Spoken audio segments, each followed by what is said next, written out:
معايير الأغنياء هم محرومون ومعسرون. كم عددهم وما مدى حاجتهم؟ تلك مسألة إحصاء وأرقام تستدعي من الدراسة والتأني ما لا تتيحه أجواء ليبيا في الوقت الراهن. بالنسبة للأمم المتحدة وتعريفها لخط الفقر والفقراء، فإن في ليبيا النفط والغاز، وليبيا الأراضي الشاسعة والسواحل المنهكة لأمواج البحر الأبيض المتوسط جيوب فقر يرى كثير من الليبيين أنها غير مبررة. لو كان الشعب الليبي يعيش في بحبوحة كما يقولون أو مرفه أو إلى حد ما، فلن تجد أي خروج لمظاهرات مناوئة للدولة الليبية يعني أو للعقيد القذافي. شباب اللي في الشوارع اللي عندهم أعمال واللي عندهم مشقاق بيتسكنوا واللي عندهم يعني حق الزواج، يعني شباب تعبين قدامك تعبين يعني عارف. شباب يتابع وفلوس يعني رايحات برا عارفين مليارات. ظلم يعني عارف. والله في الله ياخذ الحق، يا ربي لا يسامحك قدام.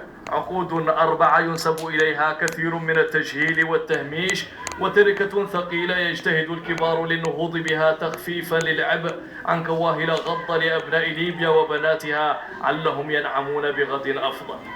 حي العروبة أو لوحيشي كما يعرف شعبيا في شرق بنغازي. لسنا هنا في واحد من أحياء الصفيح كالثامة وقرية الكواديك أو كمبو العجاج، ولا في واحد من الأحياء الراقية كالدولار وطبلينو والفويهات. هنا منزلة بين المنزلتين وصورة يرى السكان أنها غير مقبولة في بلد غني كليبيا.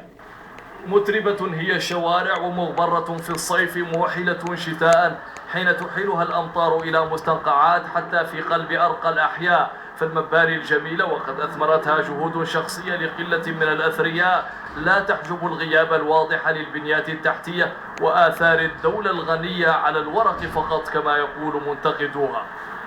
لا يفيد حي السارتي الفقير وجوده على بعد بضعة أمتار من حي الدولار المترف نسبيا، تماما كما لا تفيد عبد الرزاق فتح المصراتي إقامته في كامبو العجاج على بعد خطوات من مطار بنغازي وقاعدة بنينا الجوية. مرتباتنا ضعيفة، ما فيش حد مدورنا، عيشتنا تعبانة للصفر. أنا كنت عسكري في القوات المسلحة، بطلت من القوات المسلحة، رجل فيها السكر، لي 14 سنة قاعد في المسكن هضياهي، ما عنديش أي دخل إلا مرتب القوة العاملة. الناس خذونا من أعمالنا وحطونا في كادر وظيفي هيك وخلاص، لا حول لنا ولا قوة.